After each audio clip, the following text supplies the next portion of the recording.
Hello बच्चों, कैसे हो आप लोग। मैं आप सभी बच्चों का इंस्पायर एकेडमी बालाघाट के यूट्यूब चैनल पर आप सभी बच्चों का स्वागत करती हूँ।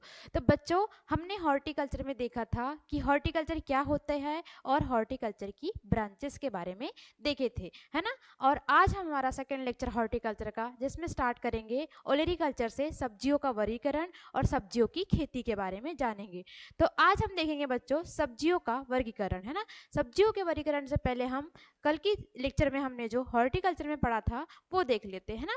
तो कल हमने हॉर्टिकल्चर में जो पढ़ा था वो हमारा क्या था कि हॉर्टिकल्चर क्या होता है ना। हॉर्टिकल्चर की डेफिनेशन किस भाषा से लिया गया है ना। पूछता है आपको किस भाषा से लिया गया है, किन दो वर्डों से मिलकर लिया गया है, और वो दो वर्ड हॉर्टस और कोलेरा जो वर्ड है उनका मतलब क्या होता है ना। और क्या, और मतलब इसकी कौन कौन सी ब्रांचेस है ना। कौन कौन सी थी, वेजिटेबल, फ्लोरी, है ना, फ्रूट, ये सब उसकी ब्रांचेस थी। तो कौन कौन सी ब्रांचेस है और ये ब्रांचेस किस वर्ड से लिए गए हैं और इनका मीनिंग क्या है और इन्हें लगाने वाले स्थान को क्या कहते हैं, ये सब हमने कल अपनी फर्स्ट लेक्चर जो हॉर्टिकल्चर का था हमारा उसमें देखा था। आज हमारा सेकेंड लेक्चर हॉर्टिकल्चर का है जिसमें हम ओलेरीकल्चर सब्जी विज्ञान के बारे में जानेंगे। तो बच्चों, सब्जी विज्ञान के बारे में जानने से पहले हम सब्जियों का वर्गीकरण देख लेंगे, जिसमें हमें एक बीजपत्री सब्जियां, द्विबीजपत्री सब्जियां, जड़ वाली सब्जियां, पत्ते वाली सब्जियां, इन सभी के बारे में देखेंगे। उसी के साथ साथ बच्चों आज हम देखेंगे गार्डनिंग के बारे में, है ना। तो आइए बच्चों हम देखते हैं हमारा आज का लेक्चर, जिसमें हमारा क्या है, पहला लेक्चर सब्जियों के बारे में, है ना। सब्जी विज्ञान के बारे में है सब्जियों का वर्गीकरण। तो सब्जियों के वर्गीकरण पढ़ने से पहले हम एक चीज आपको बता देते हैं कि प्रति व्यक्ति, है ना, एक व्यक्ति को प्रतिदिन कितनी सब्जियां खानी चाहिए। आप सभी बच्चों कमेंट में बताइए कि एक दिन में एक व्यक्ति को प्रतिदिन कितने व्यक्ति, सॉरी, एक व्यक्ति को प्रतिदिन या हर दिन बोले कितनी सब्जियां, कितने ग्राम सब्जियां खानी चाहिए, है ना। तो आप लोगों को पता होगा तो कमेंट में जरूर बताइए कि प्रति व्यक्ति सब्जियां एक व्यक्ति को कितनी खानी चाहिए। तो आप बताइए कमेंट में जब तक, हाँ, देख लीजिए। सब्जी विज्ञान पढ़ रहे बच्चों तो पता होनी चाहिए कि हमें कितनी खानी चाहिए, है ना। हमारे हेल्थ के लिए सब्जी कैसी है, सब्जियों का राजा कौन है, सब्जियों की रानी कौन है, इन सब चीज़ों के बारे में पता होनी चाहिए। तो हम पहले एक छोटा सा देख लेते हैं कि कॉमन क्वेश्चन देख लेते हैं, या बोल सकते हैं इंपॉर्टेंट, जो आपके एमपीपीएटी के लिए इंपॉर्टेंट है। बेसिक चीज़ें आप लोगों को पता होना जरूरी है। हमें जो चीज़ छूट जाती है हम क्रॉप कल्टिवेशन के साथ साथ उन्हें कंप्लीट करते चलते हैं, है ना। तो अभी आप बताइए कि सब्जियों हमें प्रति व्यक्ति सब्जी एक व्यक्ति को प्रतिदिन कितनी सब्जी खानी चाहिए। बताइए आप कितनी सब्जी खानी चाहिए। तो कितनी खानी चाहिए बच्चों, 300 ग्राम। कितनी, 300 ग्राम एक व्यक्ति को सब्जी प्रतिदिन खानी चाहिए। अब सब्जियों की बात किए, है ना। अब फल की बात करते हैं तो कितना, 20 ग्राम। कितना, 120 ग्राम क्या खाना चाहिए, फल खाना चाहिए। ये किसकी बात की है हमने, फल की बात की। और ये किसकी बात की है बच्चों, सब्जियों की बात की है। ये किसकी बात की है हमने बच्चों, सब्जियों की बात की। और ये किसकी बात की है, फल की बात की, है ना। अब फल में भी, सब्जियों में भी 300 ग्राम कौन कौन सी खानी चाहिए। तो 300 ग्राम की बात करते बच्चों तो पत्ते वाली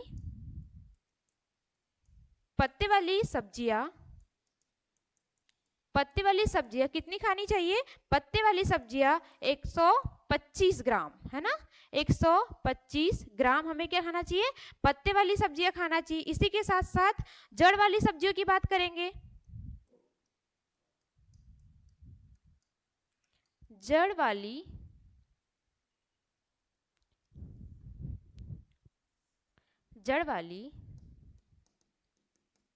सब्जियां कितनी, 100 ग्राम, है ना। और अन्य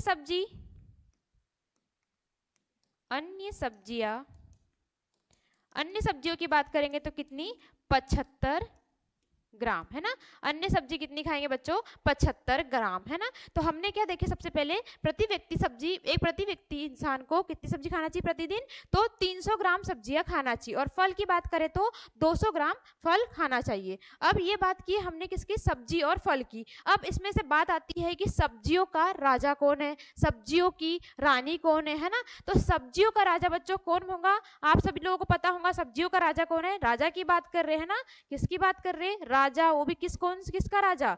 सब्जियों की राजा की बात कर रहे हैं हम लोग। तो सब्जियों का राजा कौन है बच्चों? आलू को कहते हैं ना। आलू को क्या कहते हैं? सब्जियों का राजा कहते हैं। आलू को क्या कहेंगे? सब्जियों का राजा, है ना। फिर बात आती है बच्चों किसकी? रानी की, है ना। किसकी बात आती है? रानी की। तो भिंडी, है ना। तो सब्जियों की रानी किसको कहेंगे बच्चों? भिंडी को। भिंडी को। सब्जियों का राजा किसे कह रहे थे बच्चों? हम लोग सब्जियों का राजा किसे कह रहे थे? आलू को कह रहे थे। सब्जियों की रानी किसे कह रहे थे बच्चों? सब्जियों की रानी हम किसे कह रहे थे? भिंडी को कह रहे थे, है ना। प्रति व्यक्ति कितना खाना चाहिए सब्जी? रोज 300 ग्राम खानी चाहिए, और फल 120 ग्राम। उसमें से भी जड़ पत्ते वाली कितनी खानी चाहिए? 125 ग्राम, और पत्तों वाली और जड़ वाली कितनी खानी चाहिए? 100 ग्राम, और अन्य सब्जी 75 ग्राम खानी चाहिए। तो हमने ये क्या किए? बेसिक जाने किसके बारे में? हमारा सब्जी ओलेरिकल्चर के बारे में। इसके आगे और भी बेसिक है, जैसे कि प्याज में तीखापन, है ना, लहसुन में गंध, ये सब चीजें भी हमारे बेसिक में ही आएंगी, है ना, बेसिक में ही आएंगी। परंतु बच्चों हम इसको कहाँ पढ़ेंगे? जब हम लहसुन और प्याज का कल्टीवेशन पढ़ेंगे, है ना, जिनकी क्रॉप के बारे में पढ़ेंगे, तो हम उन्हें जानेंगे कि लहसुन का कड़वा करेले का कड़वापन किसके कारण होता है ना, लहसुन में गंध किसके कारण होती है, भिंडी में चिपचिपाहट किसके कारण होती है। ये सब कहाँ पढ़ेंगे बच्चों? हम लोग उनके कल्टीवेशन में पढ़ेंगे। अभी हमने सिर्फ इतना जान लिया कि हमारे सब्जी विज्ञान में हमें ये चीज जरूरी थी, है ना। तो आप लोग इसको नोट कर लीजिए बच्चों, इसे नोट कर लीजिए। आप लोग अपनी पेन कॉपी लेके बैठे हैं तो पेन कॉपी लेके बैठे तो इसे नोट कर लीजिए, है ना। इनकी वैरायटियों के बारे में जानेंगे। इसके बाद देखिए बच्चों, आगे देखते हैं हम सब्जियों के वर्गीकरण में। सब्जियों का वर्गीकरण में पहले पढ़ते हैं सब्जियों का वर्गीकरण, जिसमें एक बीजपत्री सब्जियां और द्विबीजपत्री सब्जियों की बात करते हैं ना। मोनोकोट और डाइकोट की बात करते हैं हम लोग। मोनोकोट और डाइकोट की बात करते हैं बच्चों हम लोग। एक बीजपत्री सब्जियां और द्विबीजपत्री सब्जियों की बात करते हैं। अब एक बीजपत्री क्या होती है, द्विबीजपत्री क्या होती है, सबसे पहले समझते। सब्जी को हटा दीजिए इसमें से, अभी सब्जी को माइंड से हटा दीजिए कि सब्जी, हम सब्जी के बारे में जान रहे हैं। हम पहले जानते हैं एक बीजपत्री क्या होता है और द्विबीजपत्री क्या होता है ना। क्या जानेंगे बच्चों हम लोग? पहले एक बीजपत्री क्या होता है, द्विबीजपत्री क्या होता है। तो हम लोग जानेंगे सबसे पहले किसके आधार पर? जड़ के आधार पर, जड़ के आधार पर, पत्ती के आधार पर, पत्ती देखने के आधार पर, फूलों के आधार पर, और बीज के आधार पर। बीज के आधार पर, है ना। हम बात किसी कर रहे हैं बच्चों? एक बीजपत्री और द्विबीजपत्री की बात कर रहे हैं अभी, है ना। हम सब्जियों की बात नहीं कर रहे, हम अभी किसकी बात कर रहे हैं? एक बीजपत्री क्या होता है और द्विबीजपत्री, मोनोकोट और डाइकोट क्या होता है, इसकी बात कर रहे हैं। तो बच्चों हम देखते सबसे पहले किसको? जड़ के आधार पर। तो जड़ के आधार पर अभी हमारे पास प्लांट नहीं है, कभी होगा हमारे पास प्लांट लाने का, या मुझे कभी दिखेगा प्लांट ऐसे, तो मैं आपके लिए जरूर लाऊंगी और प्रैक्टिकली बताऊंगी आपको कि ये एक बीजपत्री प्लांट की जड़ें है और ये द्विबीजपत्री प्लांट की जड़ें है ना। तो अभी हम लोग ऐसे ही देखते हैं, है ना। तो देखते हैं जड़ के आधार पर। तो जड़ के आधार पर बात करते हैं हम लोग। तो जड़ के आधार पर बात करेंगे तो जड़ कैसी होंगी एक बीजपत्री वाली की और द्विबीजपत्री वाली की? तो मूसलाधार जड़ किसकी होंगी बच्चों? हाँ, मूसलाधार जड़ किसकी होंगी? रेशे वाली जड़ या मूसलाधार जड़ वाली बात आती है। तो मोनोकोट की क्या होंगी बच्चों? मोनोकोट, ये मोनोकोट क्या होंगी बच्चों? मोनोकोटिलाइडेंस, जिसको मोनोकोट के नाम से जानते हैं, मोनोकोट्स होंगे जिसमें क्या होगा? इसकी जड़ें कैसी होंगी? इसकी जड़ें कैसी होंगी? रेशे वाली होंगी। इसकी जड़ें कैसी होंगी? रेशे वाली जड़ें होंगी। कैसी होंगी जड़ें इसकी? रेशे वाली जड़ें होंगी, है ना। जड़ की बात करते हैं तो इसकी जड़ें क्या होंगी? रेशे वाली होंगी, रेशे वाली जड़ होंगी। तथा इसकी जड़ें कैसी होंगी? मूसलाधार। इसकी जड़ें कैसी होंगी बच्चों? मूसलाधार, है ना। इसकी जड़ें रेशे वाली होंगी, इसकी जड़ें मूसलाधार होंगी। अब रेशे वाली जड़ें और मूसलाधार जड़ें क्या होती है? रेशे वाली जड़ें बच्चों, जैसे आपने किसी भी प्लांट को आप जाओगे, फील्ड में जाओगे तो आप लोग को मतलब कोई प्लांट को निकालने, या प्लांट निकालोगे जड़ के साथ निकलेगा, तो जिसकी जड़ें एक रूट होंगी और इसके पीछे से जाली जाली जाली जाली होंगी, तो वो क्या कहलाएंगी? हमारी मूसलाधार जड़ें। जड़ों की बात करें बच्चों, प्लांट नहीं बना रहे हम लोग, है ना, प्लांट नहीं बना रहे, ये जड़ों की बात कर रहे हैं हम लोग। तो जड़ें नीचे होती है, तो जड़ों की बात कर रहे हैं तो देखिए ये क्या होंगी? एक मूसलाधार जड़ होंगी, है ना। एक इसमें मूसलाधार जड़ होंगी, मतलब मोटी जड़ होंगी, और उसके आगे उसके साइड क्या होंगी? और भी ब्रांचेस निकली होंगी जो जालीदार होंगी, है ना। और भी ब्रांचेस निकली होंगी, ये क्या होंगी, जालीदार होंगी। ये क्या कहलाएंगी, हमारी मूसलाधार जड़ें। और रेसे वाली जड़ें क्या होंगी, सिर्फ पतली पतली होंगी, है ना, होंगी तो पतली पतली होंगी। जैसे कि आपने गेहूं में देखे हो, गेहूं का पौधा किसी ने उखाड़ के देखा है, हाँ, गेहूं का पौधा या हो धान का पौधा आपने देखे हो उखाड़ के, उनको कभी उखाड़ना फील्ड से, है ना, जब वो छोटे हो तो उनको उखाड़ना, एकदम पतली पतली होंगी, रेसे वाली होंगी, है ना, उनकी जड़ें अंदर तक नहीं जाती, आप लोगों ने देखे होंगे। तो वो क्या होंगी, हमारी एक बीजपत्री, जिसकी जड़ें रेसे वाली होंगी, है ना, जिसकी जड़ें कैसी होंगी, रेसे वाली होंगी। तो वो कैसा प्लांट होगा, हमारा एक बीजपत्री प्लांट होगा। उसी के साथ साथ जिसकी जड़ें मूसलाधार या अंदर तक गई हो, या फिर ऐसे एक जड़ भयंकर मोटी, मतलब भयंकर भी नहीं पर मोटी हो और उसकी जाली जाली जाली जाली बनी हो, वो हमारा किस में आएगा, डाइकॉट्स में आएगा, या डाइकॉट वाली फैमिली, द्विबीजपत्री फैमिली के अंतर्गत आएगा। अब बात करते हैं किसकी बच्चों, पत्तियों की, है ना, किसकी बात करते हैं बच्चों, पत्तियों की। तो किसकी पत्ती, इसकी पत्ती कैसी होंगी, समान होंगी। इसकी एक बीज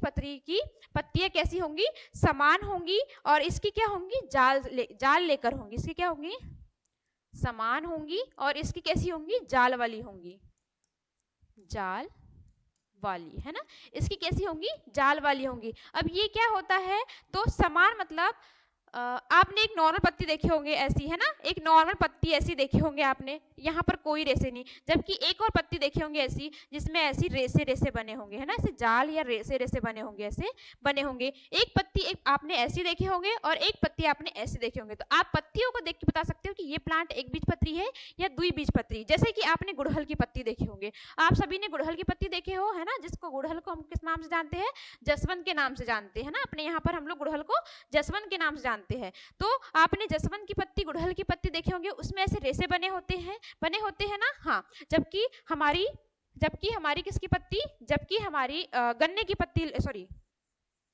हमारी मक्के की पत्ती ले लीजिए, है ना, ऐसा ऐसा पढ़ते भी कि मक्का मोनोकोट में आता है ना, मक्का धान गेहूं मोनोकोट वाली फैमिली में आते हैं, ऐसा, हाँ। तो आपने किसकी पत्ती देखे होंगे, मक्के की पत्ती देखे होंगे। मक्के की पत्ती कैसी होती है, ऐसे लंबी होती है ना, ऐसी लंबी होती है, परंतु उसमें कोई जाल बनी होती है क्या, नहीं, ऐसी लंबी लंबी होती है मक्के की पत्तियां। जबकि गुड़हल की पत्तियों में ऐसी रेसे या जाल जाल बने होते हैं। तो जिस पत्तियों में भी जाल बना होगा वो पत्ती कौन सी होंगी, द्विबीजपत्री पौधे के अंतर्गत आएंगी। और एक बीजपत्री में कोई जाल नहीं होगा, समान होंगी। जैसे कि किस किस की, गुड़हल, सॉरी, एक बीजपत्री में आने वाला पौधा जैसे कि मक्का हो गया, है ना, और क्या हो गया, गेहूं हो गया, धान हो गया हमारा, वो क्या आता है, एक बीजपत्री में आता है। अब बात करते हैं बच्चों फूलों की, है ना। तो फूलों की बात करते हैं। फूलों में आपने इसमें 4 और 5, है ना। तो फूलों की बात करते हैं बच्चों, तो फूलों की बात करते हैं। फूलों में क्या होता है, जिस भी पौधे के फूल, है ना, जिस भी आपने फूल देख लीजिए आप,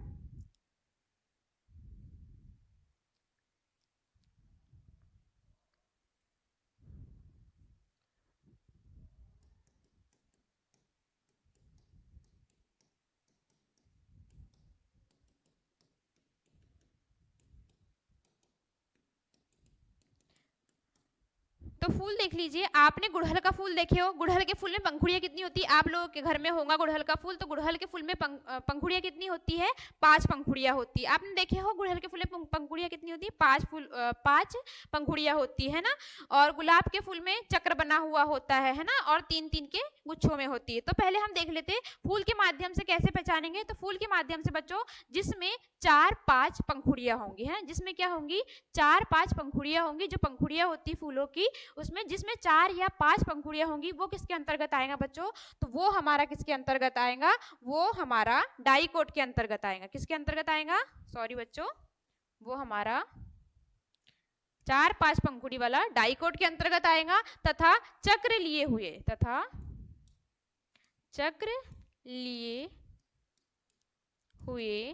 या 3 के गुणांक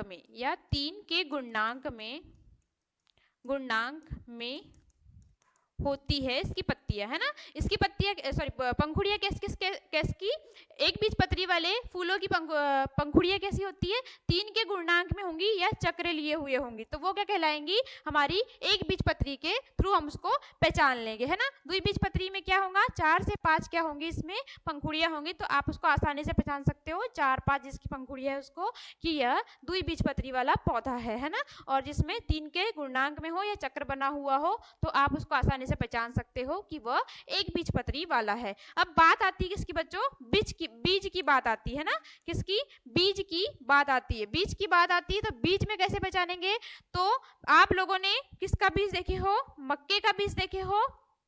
मक्के के बीज को हम लोग अपने मुंह में लेंगे, है ना, एकदम प्रैक्टिकली बता रही हूँ मैं आपको। आप मक्के का बीज लेना या फिर चने का सॉरी धान का बीज लेना या चावल लेना, है ना, या गेहूं लेना, तो उनको मुंह में दबाने से 2 भागों में डिवाइड हो जाता है क्या, नहीं, है ना, वो पूरा टूट जाता है ना। तो ऐसा पार्ट जो 2 भागों में आसानी से डिवाइड हो जाए, है ना, एक बीजपत्री कैसे पहचानेंगे, वह जो 2 भागों में आसानी से डिवाइड हो जाता है वो द्विबीजपत्री कहलाता है। जैसे कि चना दाल हो गई, है ना, मूंग दाल हो गई, दालें आती है अधिकतर द्विबीजपत्री में, उनको मुंह में डालने से वो आसानी से 2 भागों में टूट जाते हैं, तो वो किसके अंतर्गत आएगा, द्विबीजपत्री के अंतर्गत आएगा। तथा एक बीजपत्री के अंतर्गत जो आसानी से टूटते नहीं, ये डिवाइड नहीं होते 2 भागों में, वो किसके अंतर्गत आएगा बच्चों, एक बीजपत्री के अंतर्गत आएगा। तो बच्चों आप समझ में आया कि आपको एक बीजपत्री क्या होता है, द्विबीजपत्री क्या होता है। हमने किस किस के माध्यम से देखा, जड़, पत्ती, फूल और बीज के माध्यम से एक बीजपत्री और द्विबीजपत्री देख लिया, है ना। अब आपको कोई भी अपने फील्ड में ले जाए या आपको कोई भी पूछे कि बताओ ये पौधा एक बीजपत्री या द्विबीजपत्री है, तो आप लोग प्रैक्टिकली या फिर बता सकते हैं उन लोगों को कि ये एक बीजपत्री है द्विबीजपत्री, कैसे, पत्तियों के माध्यम से, जड़ के माध्यम से, फूल के माध्यम से बता सकते हो आप कि एक बीजपत्री है या द्विबीजपत्री है ना। तो आई होप बच्चों आप लोगों को समझ में आया होगा एक बीजपत्री और द्विबीजपत्री क्या होता है ना। अब इसके आगे देखते हैं बच्चों कि एक बीजपत्री सब्जियां कौन सी होती है तथा द्विबीजपत्री सब्जियां कौन सी होती है। तो एक बीजपत्री में देखते हैं बच्चों हम लोग, एक बीजपत्री में आने वाली सब्जियां कौन कौन सी है। एक बीजपत्री में आने वाली सब्जियां हमारी लिलिएसी, कौन कौन सी परिवार आता है, लिनिएसी आता है, जिसमें सतावार, लहसुन और प्याज आती है ना। एक बीजपत्री में हमारी सतावार, लहसुन तथा प्याज की फैमिली आती है हमारे एक बीजपत्री में, है ना। और ग्रेमिनी भी कुल आता है, जिसमें क्या आता है, sweet corn, popcorn, baby corn. अभी हम पत्तियों के माध्यम से देख रहे थे, है ना, मक्का कैसा था, एक बीजपत्री प्लांट था, तो ये आ गया हमारा एक बीजपत्री प्लांट में कौन सा, स्वीट कॉर्न, पॉपकॉर्न और बेबी कॉर्न। बोलते जाइए, स्वीट कॉर्न, पॉपकॉर्न और बेबी कॉर्न, बोलिए, स्वीट कॉर्न, पॉपकॉर्न और बेबी कॉर्न। एमारडिलेसी की बात करते हैं, लीक, चाइव आदि क्या आती है, इसके अंतर्गत एक बीजपत्री में आने वाले सब्जी होती है ना। अब एरेकेसी की बात करते हैं, जिसमें अरबी और तारो आती है ना, क्या आती है, अरबी और तारो आती है ना, क्या, अरबी और तारो आती है। इसके बाद देखते हैं द्विबीजपत्री की बात करते हैं ना, द्विबीजपत्री की बात करते हैं। द्विबीजपत्री पौधे में आने वाली फैमिली हमारी देखिए बच्चों कौन कौन सी आती है। द्विबीजपत्री में कुकुरबिटेसी जो कि कद्दू वर्गीय, है ना, कुकुरबिटेसी जो कि कद्दू वर्गीय सब्जियां होती है वो आती है, जिसमें आने वाली देखिए फल तरबूज, खरबूज, लौकी, करेला, ककड़ी, टिंडा, परवल, तुरई आदि क्या आती है, हमारी कुकुरबिटेसी में आने वाली या द्विबीजपत्री में आने वाली सब्जियां है। इसी के बाद सोलेनेसी की बात करते हैं ना, किसकी, सोलेनेसी की बात करते हैं। सोलेनेसी में आलू, टमाटर, बैगन, मिर्च, खट्टा मीठा, पपीता, पीपला, ये गलत है ना। तो सोलेनेसी आलू, टमाटर, मिर्ची, क्या है, आलू, टमाटर, मिर्ची, और बोलिए, और फिर देखिए इसके बाद क्या आता है, कंपोजिटी, है ना। कंपोजिटी में क्या आती है, सलादे आती है हमारी, आप लोग पता है सलादे, है ना, सलादे के रूप में हम क्या क्या खाते हैं आप सभी लोगों को पता है ना। उसके बाद आती है चिनोपोडिएसी की बात, है ना। तो चुकंदर, सभी प्रकार की पालक आदि क्या किसके अंतर्गत आती है बच्चों, ये चिनोपोडिएसी के अंतर्गत आती है। इसके बाद ये हमारी द्विबीजपत्री थी। कॉन्वोलेसी में देखिए शकरकंद की बात करते हैं। इसके आगे देखिए परागण के आधार पर, है ना। इसके आगे किसके आधार पर वर्गीकरण करेंगे हम लोग? परागण के आधार पर सब्जियों का वर्गीकरण, कि परागण के आधार पर सब्जियां कितने भागों में डिवाइड की गई है? तो पूर्ण परागित सब्जियां, बहुधा परागित सब्जियां और स्वपरागित सब्जियों के बारे में देखेंगे हम लोग। तो परागण तो आप लोगों को पता है ना। तो आप लोगों को इसके पहले लेक्चर में परागण बहुत अच्छे से बताई हूं मैंने, है ना। तो आप लोग इसके पहले वाला लेक्चर देखिए, उसमें परागण के बारे में हमने डिटेल से बताया है। तो परागण के आधार पर पूर्ण परागित सब्जियों की बात करते हैं, उसमें आने वाली सब्जियां कौन कौन सी है? तो याद रखिए बच्चों ये, है ना, कौन कौन सी है? कुल्सीफेरी कुल की, कुकुरबिटेसी कुल की और सलाद, गाजर, प्याज, चौलाई किसके अंतर्गत आती है? हमारी पूर्ण परागित पौधों प्लांट सब्जियों के अंतर्गत आती है। बहुधा अर्धपरागित सब्जियों की बात करते हैं, जिसमें टमाटर, मिर्ची, बैगन, भिंडी हमारी क्या आती है? बहुधा या अर्धपरागित सब्जियों के अंतर्गत आती है। इसके बाद देखिए स्वपरागित, ये खुद से परागित हो जाती है ना, जिसको पॉलिनेशन की जरूरत नहीं होती है ना, वो खुद से पॉलिनेशन कर लेती है, वो वाली बात कर रहे हैं हम लोग। कौन कौन सी है खुद स्वयं परागित वाली सब्जियां, है ना? सबसे फेमस मटर, राजमा, लोबिया, सतावार, सलाद व टमाटर, है ना। टमाटर की कुछ जातियों की बात करते हैं, है ना। अब बताइए कि टमाटर किस कुल का टमाटर का कुल क्या है? तो टमाटर किस कुल का पौधा है बच्चों? सोलेनेसी। सोलेनेसी कुल का पौधा है, जो हमारी किसके अंतर्गत आई थी? उधर हमने बीज पत्रों के आधार पर देखे थे। इसके बाद देखिए बच्चों, जीवन चक्र के आधार पर सब्जियां, है ना। आप लोगों को समझ में आई? स्वपरागित, खुद से परागण होने वाली सब्जियां, परपरागित, दूसरों पर डिपेंडेंट, है ना। अब देखिए जीवन चक्र के आधार पर सब्जियों का वर्गीकरण। जीवन चक्र के आधार पर सब्जियों का वर्गीकरण देखते हैं, जिसमें हम लोग देखेंगे एक वर्षीय सब्जियां, द्विवर्षीय सब्जियां और बहुवर्षीय सब्जियों के बारे में, है ना। कौन कौन सी? एक वर्षीय सब्जियां, द्विवर्षीय सब्जियां और बहुवर्षीय सब्जियों के बारे में जानेंगे। एक वर्षीय सब्जियां वह सब्जियां जो अपना जीवन चक्र एक वर्ष में पूरा कर लेती है। द्विवर्षीय सब्जियां वह जो अपना जीवन चक्र 1 से 2 साल में पूरा कर लेती है ना। वह बहुवर्षीय सब्जियां जो 1-2 साल में बढ़ती है, उसके बाद अपना फूल फल देती रहती है ना। तो वो देखिए कौन कौन सब्जियां आती है। एक वर्षीय सब्जियों में बैगन, टमाटर, आलू, गाजर, मूली। याद रखिए एक वर्षीय सब्जियों में आने वाली सब्जियां कौन कौन सी है? बैगन, टमाटर, आलू, गाजर, मूली हमारी एक वर्षीय सब्जियों में आती है। अब बात करते हैं हम लोग द्विवर्षीय सब्जियों की। द्विवर्षीय सब्जियों में चुकंदर और प्याज, है ना। चुकंदर और प्याज द्विवर्षीय सब्जियों में हम लोग किसके लिए जानेंगे? बीज प्राप्त करेंगे तो, है ना। कब? बीज प्राप्त करने पर, है ना। अगर हमको चुकंदर या प्याज के बीज लेंगे तो हमारी द्विवर्षीय सब्जियों में आएंगी, वरना हमारी वो एक वर्षीय सब्जियों में ही काउंट होती है। चुकंदर, ध्यान से सुनिए बच्चों, चुकंदर और प्याज एक वर्षीय सब्जियों में ही काउंट होती है। परंतु क्या होता है, अगर हमको चुकंदर के बीज लेने हो या हमको प्याज के बीज लेने हो, तो वह किसको हम लोग द्विवर्षीय सब्जियों में काउंट करेंगे, है ना। उसके बाद बात आती है बहुवर्षीय सब्जियां, है ना, जिसमें हम लोग जिमीकंद, सतावार, परवल, है ना, ये सब हमारी बहुवर्षीय सब्जियां, जो कि आप लोगों ने देखे सूरन, है ना, घुइया, ये सब देखे हो आपने, जो जमीन के अंदर रहता है, उसके बाद कुछ सालों बाद वो बड़ा होता है, उसको फिर हम लोग जमीन से निकालते हैं, ये सब, है ना। तो बहुवर्षीय सब्जियों में आता है जिमीकंद, सतावार, परवल, है ना, जो बहुत खाते हो आप लोग, है ना। सूरन खाते हो नहीं खाते हो, है ना, दिवाली के दिन तो बनता ही बनता है, यही वाला है हमारा सूरन, है ना। वो क्या आती है? हमारी बहुवर्षीय सब्जियों के अंतर्गत काउंट होता है। तो आपने देख ली एक वर्षीय, द्विवर्षीय और बहुवर्षीय सब्जियां। इसके बाद देखिए बच्चों, रोपण क्षमता के आधार पर सब्जियों का वर्गीकरण, है ना। रोपण क्षमता मतलब नर्सरी लगाने की बात कर रहे हैं। रोपण क्षमता मतलब नर्सरी लगाने की बात कर रहे हैं। एक तो सीधे सोइंग कर देंगे या फिर जिसकी पहले नर्सरी लगाएंगे, है ना। क्या होता है, या तो रोपण क्षमता के आधार पर कैसे? पहले नर्सरी लगाएंगे, उसके बाद नर्सरी से प्लांट कहाँ लगाएंगे? मेन फील्ड में लगाएंगे, या फिर बोल सकते हैं सीधी बुआई करके। सीधी बुआई मतलब डायरेक्ट फील्ड में बुआई करना। तो रोपण क्षमता के आधार पर 2 प्रकार से वर्गीकरण होता है। पहला सीधी बुआई की जाने वाली सब्जियां, और दूसरा रोपी वाली सब्जियां, या जिसको हम लोग नर्सरी में तैयार करेंगे। तो सीधी बुआई वाली सब्जियां देखते हैं बच्चों, जिसकी हम लोग डायरेक्ट सोइंग करते हैं या डायरेक्ट फसल लेते हैं। तो देखिए आने वाली सब्जियां आप लोगों के यहाँ बरसात में मम्मियां लगाती होंगी, है ना। किस किस के घर लगाती है बच्चों? कमेंट करके बताना किस किस के घर मम्मियां बरसात में ये वाली सब्जियां लगाती है ना।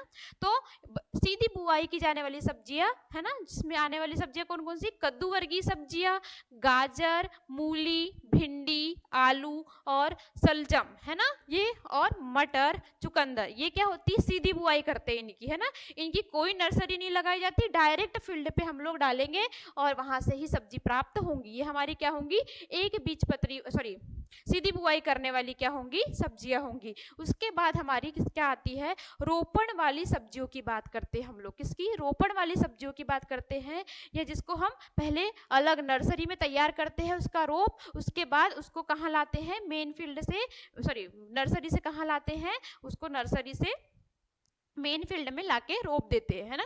तो नर्सरी तैयार करने वाली सब्जियां देखते हैं, या रोपण वाली सब्जियां देखते हैं। बैगन आप लोगों ने देखे होंगे, बैगन का पहले प्लांट कहीं और लगाते हैं, फिर मेन वहां से उसको निकाल के दूसरी जगह लाते हैं। बैगन, मिर्च है ना,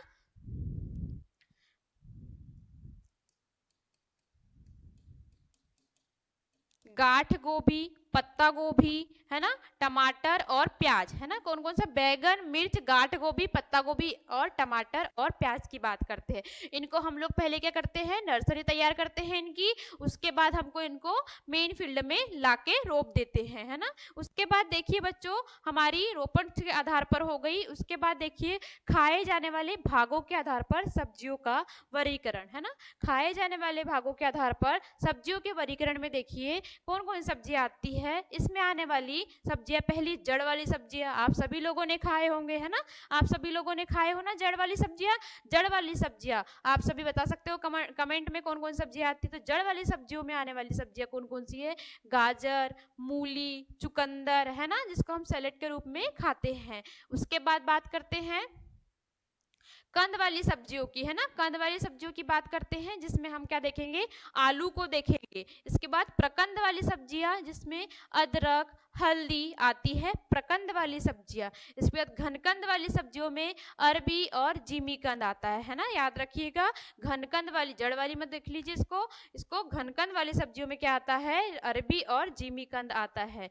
अब आती है सल्कंद की बात है ना, किसकी बात आती है, सल्कंद की बात आती है। तो सल्कंद में आने वाला प्याज और लहसुन, क्या है सल्कंद में आने वाला फैमिली, प्याज और लहसुन। उसके बाद फली वाली सब्जियां आप सभी को पता है, मटर है ना, मटर, ग्वार, सेम, चना, ये सब क्या होती है, फली वाली सब्जियां होती है। इसमें फली लगती है, जिसको क्या बोल रहे थे हम लोग, पौंड के रूप में जान रहे थे है ना, इसकी फली को पौंड के रूप में जान रहे थे। इसके बाद फली वाली सब्जियों के बाद देख लीजिए फल वाली सब्जियां है ना, समस्त कद्दू वर्गीय सब्जियां, टमाटर, बैगन, मिर्च, भिंडी, इसमें फल लगते हैं ना बच्चों, इसमें फल लगते हैं ना, आप सभी लोगों ने देखे हैं इनमें फल लगते हैं। तो कौन कौन सी, समस्त कद्दू वर्गीय सब्जियां तथा इसके साथ टमाटर, बैगन, मिर्च और भिंडी भी आती है। इसके बाद देखिए पत्ती वाली सब्जियों की बात करते हैं है ना, आप सभी लोगों को पत्ती वाली सब्जी पता है ना, पालक, मेथी है ना, जो भाजी के रूप में देखते हैं हम लोग, जो भाजी हम लोगों को बिल्कुल पसंद नहीं होती है ना, पालक, मेथी, पत्ता गोभी, सरसों वर्गीय है ना, चौलाई, बथुआ, ये सब क्या है, सब्जी वर्गीय में आने वाली सब्जियां, सॉरी पत्ते वर्गीय में आने वाली सब्जियां। आप लोग तो पत्ते वर्गीय को आसानी से बता सकते हो कि मैम हाँ ये पत्ते वाली सब्जियों के रूप में जानी जाती है ना। फल वाली बता सकते हो आसानी से है ना, फली वाली बता सकते हो। सलकंद वाली को याद करनी पड़ेगी, सलकंद और घनकंद और प्रकंद क्या होता है। तो फिर से रिपीट करिए, सलकंद क्या होता है, प्याज और लहसुन, सलकंद क्या होता है, प्याज और लहसुन। घनकंद क्या होता है, अरबी और जिमीकंद है ना, और प्रकंद क्या होता है, अदरक और हल्दी। और कंद वाली सब्जियां कौन सी होंगी, हमारी आलू होंगी है ना। उसके बाद देखिए बच्चों फूल वाली सब्जियों की बात करते हैं हम लोग, किसकी बात करते हैं, फूल वाली सब्जियों की बात करते हैं। तो फूल वाली सब्जियों में आने वाली सब्जी हमारी कौन सी है, फूल गोभी है ना, कौन सी है, फूल गोभी हमारी फूल वाली सब्जियों में आने वाली सब्जियां है। अब इसके बाद रूपांतरित तना है ना, आलू, गाठ गोभी के रूप में जानते हैं। इसके बाद देखिए रूपांतरित जड़, तो क्या होगा, शकरकंद, क्या होगा, शकरकंद, जिसको आप लोग फास्ट में सभी लोग खाते हो है ना, शकरकंद को खाते हो ना।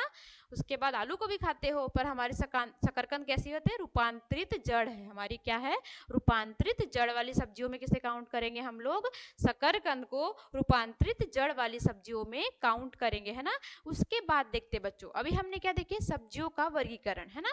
क्या देखे हमने, सब्जियों का वर्गीकरण। तो सब्जियों के वर्गीकरण में हमने क्या क्या देखे, एक बार देखिए और आप जहां बैठे हैं वहीं पर बैठ बैठ के रिपीट करिए। आपको आपके घर वाले बोले कैसा क्या कर रहा है, ये पढ़ाई कर रहा है, क्या कर रहा है, हाँ मैं पढ़ाई कर रहा हूँ बोल देना, है ना, और फिर से रिपीट करते जाइए।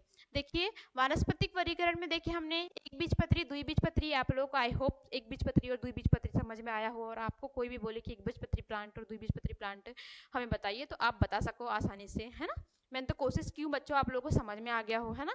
तो देखिए एक बीजपत्री पौधे में हम सब्जियों में हमने देखे थे लिलिएसी, ग्रेमिनेसी, है ना, एमार्डिलेसी और एरेकेसी फैमिली देखे थे हमने, किसमें, एक बीजपत्री में देखे थे। और द्विबीजपत्री में हमने देखे बच्चों क्या, कुकुरबिटेसी, सोलेनेसी, कंपोजिटी, चिनोपोडिएसी और कॉन्वोलेसी, हमने क्या देखे थे, हमने द्विबीजपत्री वाली फैमिली में देखे थे। अब परागण जो दूसरे के ऊपर डिपेंड करते हैं, परागित जो मधुमक्खी हो या घरेलू मक्खी हो जिसके कारण द्वारा परागण होता है ना, इससे पहले भी हमने परागण पढ़े थे। इसके बाद हमने परागण देखे, पूर्ण परागित, बहुधा परागित और स्वपरागित सब्जियां कौन कौन सी होती है ना। इसके बाद हमने देखे बच्चों जीवन चक्र के आधार पर सब्जियों का वर्गीकरण, जिसमें एक बीजपत्री सब्जियां, द्विबीजपत्री सब्जियां और क्या आई, बहुवर्षीय सब्जियों के बारे में हमने देखे, है ना। उसके बाद क्या देखे बच्चों, रोपण क्षमता के आधार पर सब्जियों का वर्गीकरण, जिसमें सीधी बुआई कर रहे थे और क्या कर रहे थे, नर्सरी या फिर रोपाई वाली विधि से सब्जियों को तैयार कर रहे थे। अब खाए जाने वाले भागों के आधार पर हमने देखे, खाए जाने वाले आधार पर क्या देखे हमने, जड़ वाली सब्जियां, कंद वाली सब्जियां, प्रकंद वाली सब्जियां, घनकंद वाली सब्जियां और क्या देखे, सलकंद वाली सब्जियां, है ना, जिसमें क्या आ रहा था, प्याज और लहसुन सलकंद वाली सब्जियों में आ रहा था। फली वाली सब्जियां, फल वाली सब्जियां देखे, पत्ती वाली सब्जियां तो आप सभी को पता है, फूल वाली सब्जियां तो एकमात्र क्या है, फूल गोभी है ना। अब आती बात रूपांतरित तना क्या होता है, फिर आती रूपांतरित जड़ वाली सब्जियां, है ना। तो ये सब हमने सब्जियों के वर्गीकरण में देखा। अब अभी हम देखेंगे सब्जियों की खेती के बारे में, है ना। तो अब हम देखेंगे बच्चों सब्जियों की खेती के बारे में कि सब्जियों की खेती क्या होती है ना। तो सब्जियों की खेती में सबसे पहले देखेंगे बच्चों हम लोग व्यापारिक सब्जियों की खेती में पहली हमारी मार्केट गार्डनिंग, है ना। अब सब्जियों की खेती क्यों करेंगे बच्चों हम लोग, सब्जियों की खेती इसीलिए करेंगे क्योंकि हमें रोज खाना है सब्जी, है ना, अपने शरीर के लिए खाना है, बीमारी प्रतिरोधक होती है, हरी सब्जियां खाना चाहिए, है ना, ये सब बोलते हैं, मम्मी पापा भी बोलते हैं, डॉक्टर भी बोलते हैं ऐसा कि हरी सब्जियां खाना चाहिए, है ना। अब इसकी मार्केटिंग की बात करते हैं ना, अब इसे अपने खाने के लिए तो उगा ही रहे हम लोग, इसके साथ साथ ही किस लिए उगा रहे हैं बच्चों हम लोग, इसके साथ साथ ही हम लोग इसको व्यापार की दृष्टि से भी उगा रहे हैं, जिससे हम लोगों को क्या हो, आय प्राप्त हो, पैसे मिले, है ना, अपनी मूलभूत आवश्यकताओं की पूर्ति कर सके, इन्हें बेच के हम लोग या इन साधनों से हम लोग मार्केटिंग करके। तो हम लोग इसके साथ ही देखते हैं, सबसे पहले हमारी क्या देखते हैं, मार्केट गार्डनिंग। तो मार्केट गार्डनिंग की बात करते हैं बच्चों हम लोग, तो मार्केट गार्डनिंग देखिए सब्जी उत्पादन की वह जिसके अंतर्गत, है ना, मार्केट गार्डनिंग की बात करते हैं। तो मार्केट गार्डनिंग देखो बच्चों सब्जी उत्पादन की वह विधि, एक सेकेंड रुक जाइए बच्चों, देखिए मार्केट गार्डनिंग क्या होती है, सब्जी उत्पादन की वह विधि जिसके अंतर्गत सब्जियों की खेती स्थानीय बाजार की मांग को ध्यान में रखकर की जाती है। मार्केट गार्डनिंग क्या होती है बच्चों, जिसमें आप लोगों को डिमांड, जैसे कि अभी हमारे यहाँ पर बालाघाट में किसकी डिमांड है, अभी यहाँ हमारे बालाघाट में अभी किसकी डिमांड है, हमारे बालाघाट में कमेंट करके बताइए किसकी डिमांड है। हाँ तो जैसे ले लेते हैं हम लोग किसकी, ब्रोकली की ले लेते हैं ना, ब्रोकली ले लेते हैं, गाजर ले लेते हैं, मूली ले लेते हैं ना। तो अभी डिमांड किसकी है, गाजर मूली, अरे उन सबको छोड़िए बैगन की बात करते हैं, शादी वाला माहौल है, बैगन की डिमांड है ना, गाजर मूली को तो साइड में रखिए, है ना। अभी कैसा माहौल है, शादी वाला माहौल है, शादी वाले माहौल में किसकी, बैगन की, और बैगन के साथ साथ क्या डाल देते हैं हम लोग, आलू डाल देते हैं ना, बैगन के साथ साथ क्या डालते हैं, आलू डालते हैं। तो किसकी डिमांड है बोल सकते हैं हम लोग, बैगन और आलू की डिमांड है बोल सकते हैं अभी हम लोग, है ना। तो हमारे मार्केट में जिसकी डिमांड रहेंगी, जैसे कि अभी खूब शादियों का सीजन चल रहा है, खूब भट्टा और आलू की सब्जियां खूब मिलती है ना। तो हम लोग को क्या उनकी मतलब मार्केट, हम लोग खेती कर रहे हैं, जैसे कि हम लोग व्यापार कर रहे हैं, हम लोग ने देख लिया कि मार्केट में किसकी डिमांड है, बैगन की डिमांड है, तो हम लोग क्या करेंगे, बैगन उत्पादन करेंगे, है ना, भट्टा उत्पादन करेंगे, बैगन उत्पादन करेंगे, आलू उत्पादन करेंगे, जिसकी डिमांड है उसके अकॉर्डिंग हम लोग क्या करेंगे, मार्केट में सप्लाई करेंगे। अब डिमांड ज़्यादा रहेंगे तो पैसे भी ज़्यादा मिलेंगे ही मिलेंगे, है ना, पैसे ज़्यादा मिलेंगे ही मिलेंगे हम लोगों को, तो उससे क्या होगा, हमारे पैसे ज़्यादा मिलेंगे, हम लोग कमा ही रहे हैं उसके लिए, लगा ही रहे हैं उसके लिए, है ना, किसके लिए लगा रहे हैं हम लोग, पैसों के लिए तो लगा रहे हैं, और किसके लगा रहे हैं, आय मिल जाए, है ना, उत्पादन अच्छा हो, उससे पैसे अधिक मिल जाए, जिससे हम दूसरी आवश्यकताओं की पूर्ति कर सके अपनी, है ना, इसीलिए तो हम लोग लगा रहे हैं बैगनों को। तो मार्केट गार्डनिंग क्या होती है, मार्केट गार्डनिंग मार्केट की डिमांड को याद में रखकर हम लोग वो प्लांट कर लगाते हैं ना। जैसे कि हमारे यहाँ पर डिमांड है बैगन की, आलू की डिमांड है, तो यहाँ देख लिए एक व्यापारी ने देख लिया कि नहीं यहाँ बैगन और आलू की डिमांड ज़्यादा है, तो मैं अपने यहाँ पर वही लगाऊं, अपने खेत में वही लगाऊं, और वो वहाँ पर अपने खेत में बैगन और आलू लगाएंगे और हमारी मार्केट में सप्लाई करेंगे। अब डिमांड है तो पैसे भी ज़्यादा मिलेंगे, तो डिमांड के अकॉर्डिंग मार्केटिंग गार्डनिंग करेंगे, है ना। जिसमें हमने क्या देखे, सब्जी उत्पादन की वह विधि जिसके अंतर्गत सब्जियों की खेती, स्थानीय बाजार, हमारा स्थानीय बाजार, बाजार बालाघाट में क्या है, हमारा बाजार है ना। बाजार में कोई गया, देख लिया व्यापारी ने कि हाँ यहाँ पर बैगन नहीं मिल रहा है, अब बैगन ही खेती करूंगा और इसको ज्यादा रेट में बेचूंगा वाली बात हो जाती है ना।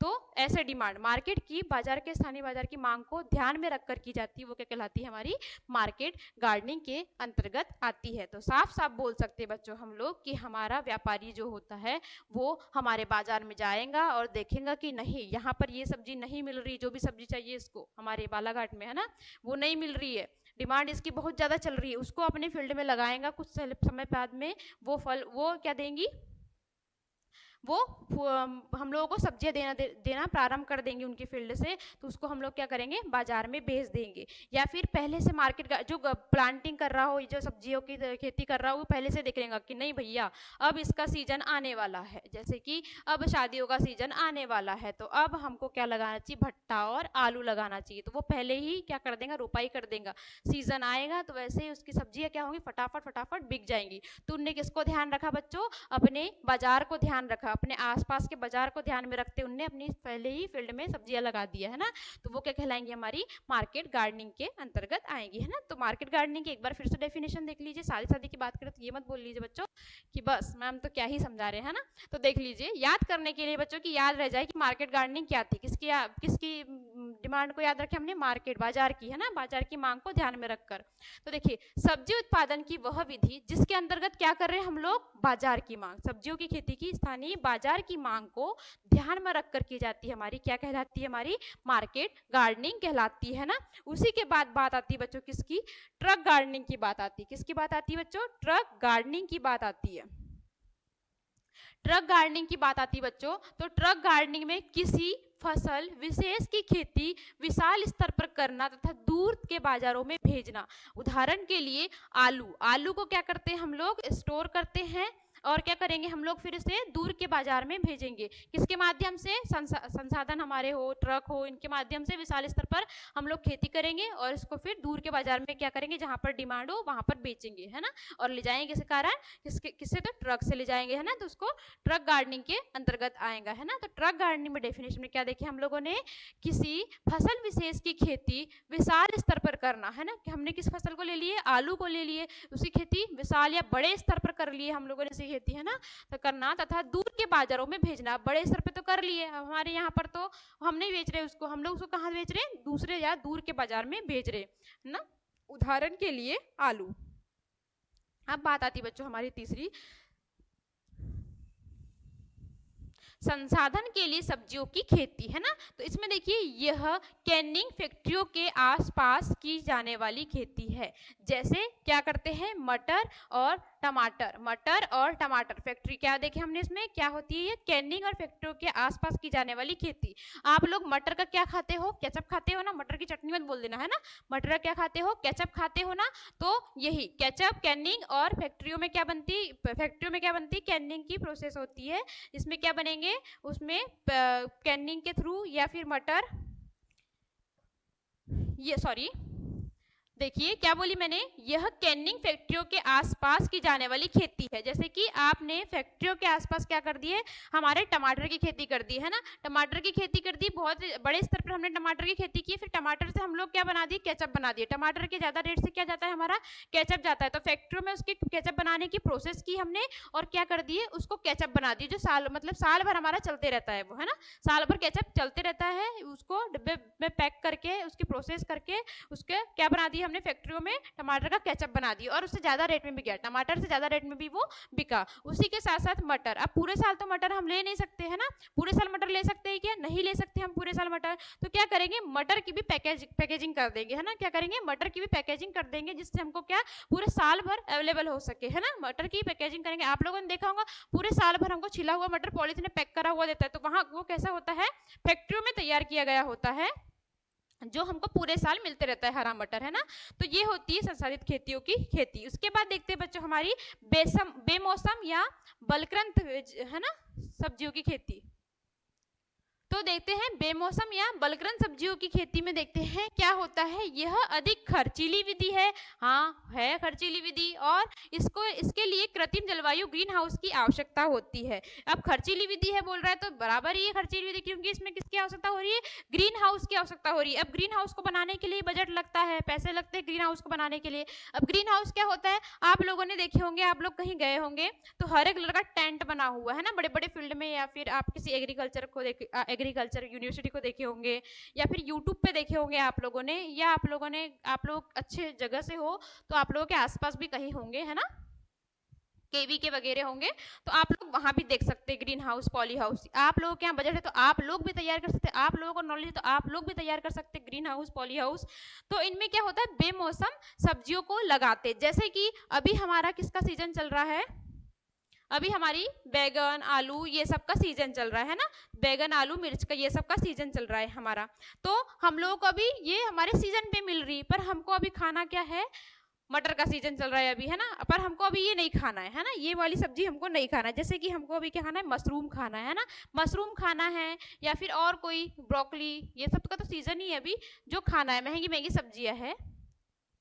बेमौसम सब्जी मतलब जिस सब्जी का मौसम नहीं है परंतु वो सब्जी अभी भी तैयार हो रही, कहाँ पर, ग्रीन हाउस तथा पॉली हाउस में। कैसा, एक उनके लिए आवश्यक तापमान, मिनिमम तापमान, जो तापमान उनको लगता है उसके अकॉर्डिंग वो ग्रीन हाउस और पॉली हाउस में तैयार होकर उसका टेम्परेचर देके उनको वो तैयार कर रहे, और मार्केट की डिमांड से डबल में वो लोग बेच रहे, है ना। क्यों बेच रहे, क्योंकि वो उस टाइप से उसे तैयार भी कर रहे हैं, उसे लगाने के लिए लागत भी लगी, उसको लगाने के लिए पूरा ग्रीन हाउस तैयार करना पड़ रहा है हमको, उनके बीज तथा उनकी सारी चीजों का आवश्यकताओं की पूर्तियों का याद रखना है। जैसे कि हम लोगों को ग्रीन हाउस में ब्रोकली तैयार कर लिए हम लोगों ने, और क्या तैयार कर लिए, मशरूम ले लिए, है ना। जैसे टमाटर हमको साल भर मिल रहे हैं अभी, है ना, देखिए आप लोगों ने टमाटर अभी साल भर मिल रहे। जैसे कि हम लोग गर्मी की बात करते हैं ना, अब गर्मी में हम लोगों को क्या चाहिए, गोभी चाहिए, है ना, गर्मी में गोभी चाहिए, तो गर्मी में गोभी होगी क्या हमारी अप्रैल मई में गोभी मिलेगी क्या, नहीं, है ना। तो हम लोग उसको कहाँ तैयार करेंगे, हम लोग उसको ग्रीन हाउस, पॉली हाउस में तैयार करेंगे, तो उसको क्या बोलेंगे, बेमौसम सब्जियों की खेती बोलेंगे।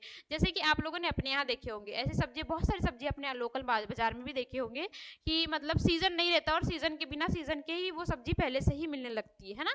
तो वो क्या कहलाएंगे, उन लोगों ने कहाँ पर तैयार किए, उसे ग्रीन हाउस, पॉली हाउस में तैयार किए हैं और उसको कहाँ मार्केट में बेच रहे हैं ना, महंगी बेच रहे हैं वो लोग, तो वो बेमौसम सब्जियां कहलाएंगी। अभी मौसम ही नहीं है उस सब्जी का और वो सब्जी पहले से ही आ गई, तो क्या कहलाएंगी, बेमौसम सब्जियां कहलाएंगी, है ना। उसके बाद देखते हैं तैरती हुई सब्जियों की खेती, डल झील में होती है ना, सभी को पता है। तो तैरती हुई सब्जियों की खेती देखते हैं, यह कश्मीर घाटी की डल झील में देखने को मिलती। कहां पर बच्चों, तैरती हुई सब्जियों की खेती तो कहां पर, कश्मीर घाटी की डल झील में देखने को मिलती है। इसके लिए विशेष रूप से टाइफा घास, है ना, याद रखना, कहां पर देखने को मिलती बच्चों, कश्मीर घाटी की कौन सी झील, डल झील में देखने को मिलती है, तथा इसके लिए विशेष रूप से टाइफा घास का तैरने वाला आधार किया जाता है। ये देख रहे हो आप लोग, ये आप लोगों को दिख रही है तैरती हुई नदी में, झील में क्या करते हैं, टाइफा घास होता है, उसके ऊपर क्या करते हैं वो लोग, सब्जियों की खेती करते हैं। इसके बाद देख लीजिए बच्चों, इसके बाद बात आती है रूफ गार्डनिंग की, है ना, किसकी बात आती है, रूफ गार्डनिंग की, है ना, ताजे पत्तेदार सब्जियों को उगाना, है ना। तो ताजे पत्ते, रूफ गार्डनिंग कहाँ, छत पर भी कर सकते हैं हम लोग, है ना, कहाँ पर कर सकते हैं रूफ गार्डनिंग, छत पर भी कर सकते हैं, है ना। कोई भी बॉक्स ले लिए, कुछ ले लिए, तो पत्तेदार सब्जियों को आसानी से हम लोग क्या करते हैं, छत पर भी अपने घर में उगा सकते हैं, है ना। तो उसके अंतर्गत ही देखिए हम लोगों ने ताजे पत्तेदार सब्जियों को उगाना क्या कहलाता है, रूफ गार्डनिंग के अंतर्गत आता है।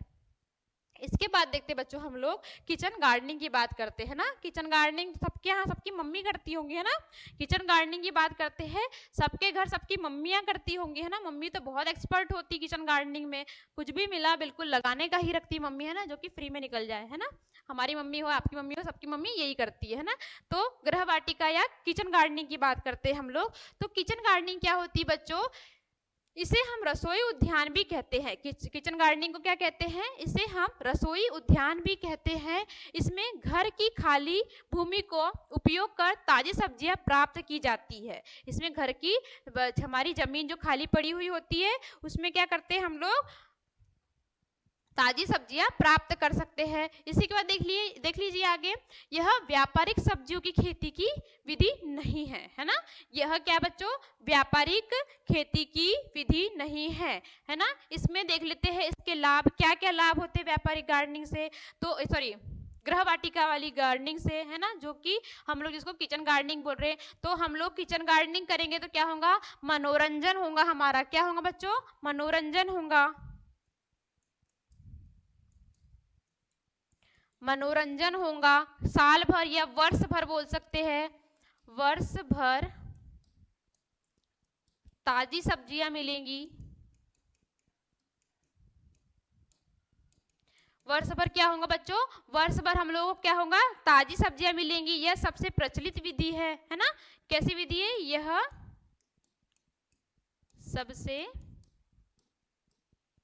प्रचलित विधि है।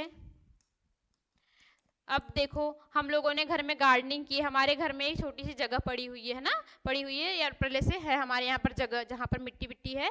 तो हम लोगों ने क्या कर दिए, हम लोगों ने तो नहीं, मम्मी अधिकतर क्या करती है, हमारी मम्मी हो या आपकी मम्मी हो, मम्मी क्या करती है, बीज लेंगी अपने अपने घर में रखे हो, स्टोर रख किए हो पहले से बीज, या फिर वो मार्केट से बीज ले लेंगी। और लेने के बाद क्या करेंगी, उस स्थान पर हमारे मम्मियाँ क्या करती है, बीज या फिर प्लांट लगा देती है, सब्जियां लगा देती है, सलाद लगा देती है, जो भी सब्जियां उनको ऐसा लगे कि हमको लगाना चाहिए वो लगा देती है। अधिकतर पत्ते वाली सब्जी आप लोगों ने देखेंगे, धनिया मम्मी मम्मी लोग लगा देती है ना, मेथी लगा देती है, ये सब्जी मम्मी क्या करती है, घर में लगा देती है। उससे क्या होता है बच्चों, उनके लाभ, मनोरंजन हो जाता है, वर्ष भर हमें ताजी सब्जियां मिल जाती है ना, बिना केमिकल के सब्जियां मिल जाती है। मार्केट से बचा सॉरी किचन से बचा हुआ अपशिष्ट जो क्या खाद हो, है ना, पानी हो, है ना, जैसे चावल का पानी हो गया, किचन सब्जियों का निकला हुआ छिलका, उनके सड़ाने से मम्मियाँ उनका खाद बना लेती है ना। तो ऑर्गेनिक मैटर भी मिल जाता है उन लोगों को। और ये सबसे प्रचलित विधि होती है हमारे, क्या होती है, सबसे प्रचलित विधि होती है। परंतु क्या होती है, सब्जियों की खेती में यह व्यापारिक सब्जियों की खेती नहीं होती। क्या नहीं होती, व्यापारिक सब्जियों की खेती नहीं होती, है ना। तो हम लोगों ने आज क्या क्या देखे बच्चों, हम लोगों ने सब्जियों का वर्गीकरण देखे तथा आज मार्केटिंग के बारे में देखे। मार्केटिंग में कौन कौन सी सब्जियों देखे बच्चों, मार्केट गार्डनिंग देखे, जिसको हम मार्केट की डिमांड के आधार पर सब्जियों की खेती कर रहे थे। ट्रक गार्डनिंग देखे, जिसमें हम बहुत सारी विशाल स्तर पर सब्जियों की खेती कर रहे थे और हम लोग उसको ट्रक के माध्यम से दूसरे बड़े बाजारों में बेच रहे थे। संसाधन के लिए सब्जियों की खेती देखिए, जिसको हम लोग टमाटर और मटर के रूप में जान रहे थे। जैसे कि फैक्ट्रियों के आसपास हम लोग क्या खेत में लगा रहे थे टमाटर, जिसे केचप और मटर को स्टोर कर रहे थे साल भर के लिए। बेमौसम सब्जियों की खेती, मौसम नहीं है फिर भी वो सब्जी आ रही है, वो क्या कहलाएंगी, बेमौसम सब्जियों की खेती कहलाएंगी। अब वो कहाँ तैयार की जाती है, तो ग्रीन हाउस और पॉली हाउस में तैयार की जाती है। तैरती हुई सब्जियों की खेती, तैरती हुई सब्जियों की खेती कहाँ होती है बच्चों, कश्मीर घाटी की डल झील में ये सब्जियों की खेती हो रही थी, है ना। और किसमें हो रही थी, टाइफा घास में हो रही थी। गृह वाटिका या किचन गार्डनिंग जिसको मम्मी लोग करती, साफ साफ याद रखिए, ये घर के किसी बचे हुए स्थान में हम लोग वर्ष भर ताजी सब्जियां तथा मनोरंजन के लिए देख रहे थे, तथा इसे रसोई उद्यान के नाम से भी जानते हैं, है ना। तो आई होप बच्चों आपको, आप सभी बच्चों को आज का मेरा लेक्चर या हमारा लेक्चर पसंद आया हो। तो पसंद आया हो बच्चों लेक्चर, तो प्लीज लाइक करिए, शेयर कीजिए और सब्सक्राइब कीजिए। Thank you.